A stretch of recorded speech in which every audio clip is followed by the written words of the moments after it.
Hey friends, welcome back to my channel, Reality Reads. Today is day 5 in the Big Brother house, and I have compiled all of my live feed updates for you. If you want to keep up with the live feeds all throughout the day, I post them as shorts so you can see them more in real time, but I know that some people like to just get it all in one go, so I wanted to offer both options to anyone that happens to come across my channel. If you enjoyed this content, make sure you hit the subscribe button, and I will see you again for tomorrow's updates. Buckle up and put this thing on 2x speed because we have a lot to catch up on overnight. This is a BB28 live feed update. If you do not want spoilers for BB28, now is your chance to scroll on. Okay, let's go over showmances, alliances, and how the nominees are doing and everything from last night. So, number one, when feeds first came on, we were seeing Rome and Lyric in this room.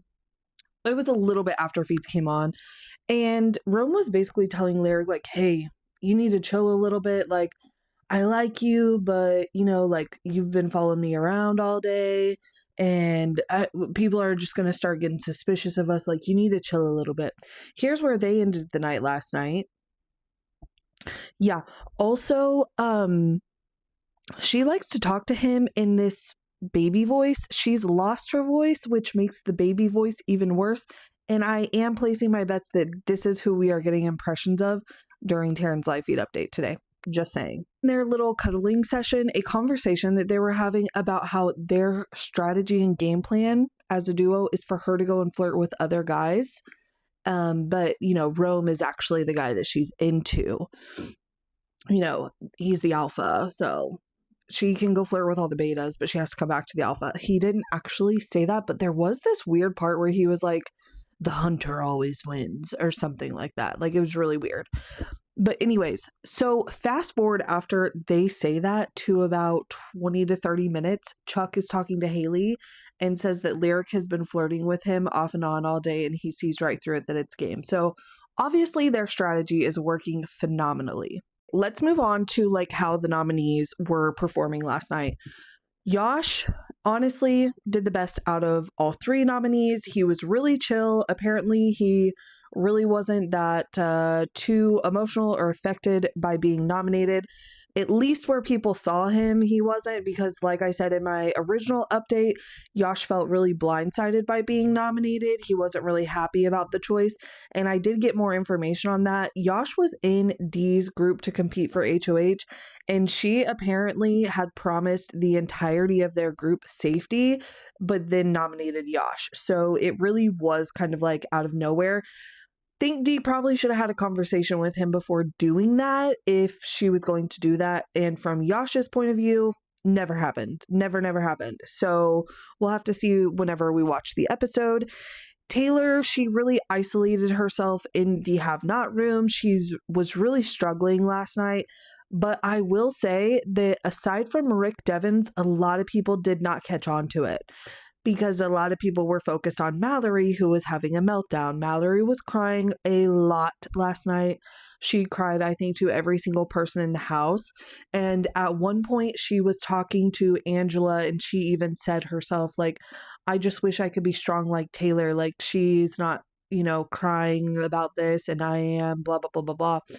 So I hope that Taylor does not self-isolate today, but I know between being nominated and being a have-not, she was really struggling last night, and she ended up just going to bed early. Probably a good thing since Veto is today, but hopefully she kind of mingles a little bit more. I would say right now, out of the 3 nominees, the one that is in the most trouble is Mallory. Even some of the girls that she apparently had a strong connection with early in the first couple of days have literally said, I'm not going down with a sinking ship. So I hope today goes well for her. Maybe she can win a veto. To potential alliances. Listen, these are things that I've picked up on myself, but it's really hard right now to read who is being true and honest with who. Sometimes we can really solidify which of these alliances are true and accurate after we see some diary room sessions, or even if I had some of these people, I had been waiting all night for a conversation between Rick and Dee. a conversation between them would help me a lot with figuring out this alliance situation. So I'm going to talk about two alliances that I am more certain of, but general dynamic of the house is very interesting this year because so far there is not one large alliance that's formed that I have picked up on.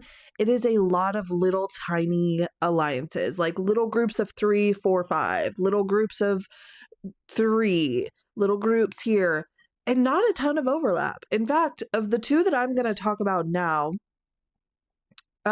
Rick and Dee are the overlap. But I don't know how true that is. So, okay, I think that there is an alliance between the 3 vets, Barrett and Drew.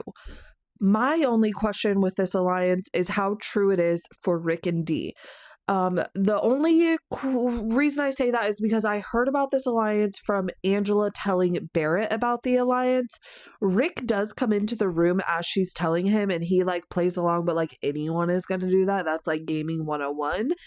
And then later on in the evening, Angela and Dee have a conversation, but we kept getting the "will be right back" screen so many times during this conversation.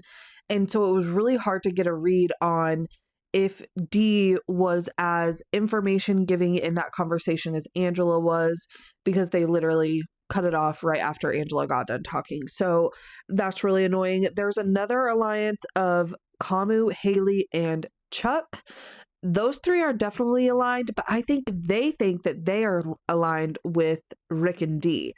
But I don't think that that's accurate. But I don't know, because here's my concern though. I haven't heard anyone say yet that Rick and Dee are aligned with Barrett, Drew, and Angela. A lot of people think that they are aligned with these 3. A lot of people. A lot of other people were talking about it.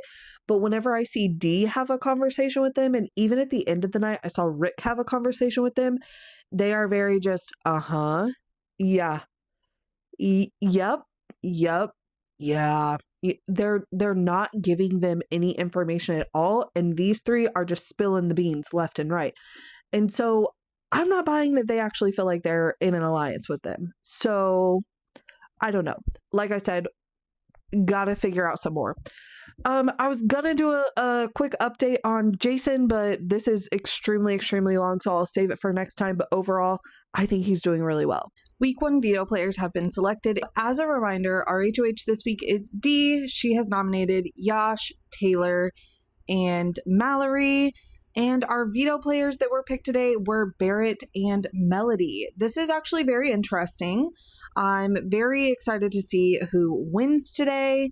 The reason I find this interesting is because Melody is one of the people that Mallory feels very close with. But if you watched my update this morning, I mentioned how there were a few girls that Mallory felt close with in the first couple days that have now said they are not willing to go down with a sinking ship this early in the game. So I fear that Mallory is probably feeling really good about Melody being selected for playing veto, thinking that maybe it's an option for her to be saved this week. And I don't think that that is accurate. I think that Melody would definitely keep nominations the same. And honestly, I'm also excited to see Melody play because Melody is being tossed around as a potential replacement nominee pick. So we'll see how that plays out. As far as Barrett, he did do a cam talk to us just a little bit ago and let us know that, like, I don't know that I want to win this thing because it's kind of going to put me in a predicament. Again, with my live feed update this morning, I talked about how he does seem to be aligned with Dee. Barrett also did a cam talk last night and let us know that he feels closest with Drew, Devins, and Angela. And then he said that third person I'm still questioning, which my assumption is that third person is Dee. So I don't know. We have some really interesting outcomes that could potentially come today with the veto competition. Everyone is just chit-chatting now. It just went down for the veto competition. So let's catch up on everything that's been going on for day 5 inside the Big Brother house. The veto players were picked. Dee did have a conversation separately with both Yash and Taylor. In these conversations, Yash and Taylor were giving a lot of their thoughts, feelings, and opinions about nominations, potential renominations, all these different scenarios. Honestly, my interpretation of these conversations from Dee's side was her just really placating both of them. Didn't really get a strong read either way, aside from the fact that I think Dee just wants nominations to stay the same at the end of the day. Speaking of Taylor, her and Mallory have been a lot more social today. Both of them have been in better moods, better spirits. Taylor's had some really good conversations that I've seen on the feeds. Even though she was pushing for a Barrett renom in an earlier conversation with Dee, her and Barrett seemed to have a pretty decent conversation just a little while ago. They didn't lock in an alliance or anything like that, but they were both being pretty open with how they're feeling, and it just seemed like a really good conversation on both ends. Now I want to talk a little bit about the alliance of the vets plus Barrett and Drew that I talked about in my update this morning. I'm actually feeling a lot more strongly about this being a true solid alliance between all of these different players. I was a little bit hesitant about Rick and Dee's involvement or genuineness with this alliance, but there was a conversation earlier between Rick, Angela, and Barrett, and they were all talking about how Dee had shared information with them about her alliance, quote unquote, with Chuck, Kamu, and Haley, as well as giving them actual information and details of the pitches that Kamu had given her before nominations happened. So it seems like she was really spilling the beans to them before feeds kicked on. So it seems like as of right now, that's a true alliance, and they're all in agreement that they kind of want to stay away from each other a little bit as to not draw attention to each other. Honestly, there hasn't been a ton of game chatter going on today. It's been just a lot of getting to know each other more, chit chat, and just waiting around for the veto competition to start. I'll definitely be back with another update as soon as we know who the veto winner is for this week. Really excited to find that out. Feed just came back from the veto competition. Our veto winner for week 1 is Mallory. So noms will definitely be changing on Monday. We will definitely be having a lot of game conversations over the next couple of days to discuss renom. At the time of the veto competition, it definitely seemed like Melody, who also competed in the veto competition today, would be the renom, but like I said, we've got some time until that decision has to be made, so we'll see how things go and see if things change at all. Sounds like the competition was some kind of a puzzle that involved pipes. We have had competitions like that in the past. Their costuming for this competition seems very Tomb Raider-y-ish. I think I'm saying the right thing. Is that the one that Angelina Jolie is in? I don't know. Anyways, that's your update. I'm going to get back to these feeds so I can keep you updated if anything happens to change with the renom. If you like this kind of content, make sure you hit the follow button. I'll be keeping you updated all summer long.